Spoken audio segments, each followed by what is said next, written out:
রাজধানীর তেজগাঁওয়ে বিএনপির অঙ্গ সংগঠন স্বেচ্ছাসেবক দলের এক নেতাকে গুলি করে হত্যা করেছে দুর্বৃত্তরা। গুলিবিদ্ধ অপর একজনকে ঢাকা মেডিকেলে পাঠানো হয়েছে। বুধবার রাত 8:30টার দিকে তেজগাঁওয়ের তেজতুরি বাজার এলাকায় স্টার কাবাবের পেছনের গলিতে এই ঘটনা ঘটে। গুরুতর অবস্থায় দ্রুত হাসপাতালে নেওয়া হয় আজিজুর রহমান মুসাব্বিরকে। পরে চিকিৎসকরা তাকে মৃত ঘোষণা করেন। নিহত আজিজুর রহমান ওরফে মুসাব্বির স্বেচ্ছাসেবক দলের ঢাকা মহানগর উত্তর শাখার সাবেক সাধারণ সম্পাদক। তার সঙ্গে থাকা আরেকজন গুলিবিদ্ধ হয়েছেন। আবু সুফিয়ান নামের ওই ব্যক্তিকে ঢাকা মেডিকেলে ভর্তি করা হয়েছে। সুফিয়ান কারওয়ান বাজার ভ্যান মালিক সমিতির সাধারণ সম্পাদক। এদিকে হত্যার ঘটনায় হাসপাতালের সামনে বিক্ষোভ করছেন বিক্ষুব্ধ জনতা।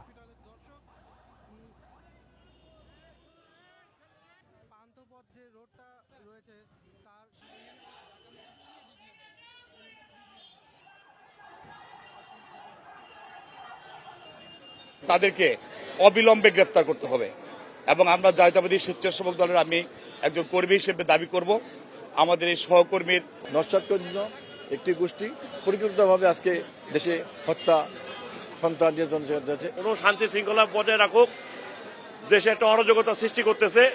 এর জন্য অতি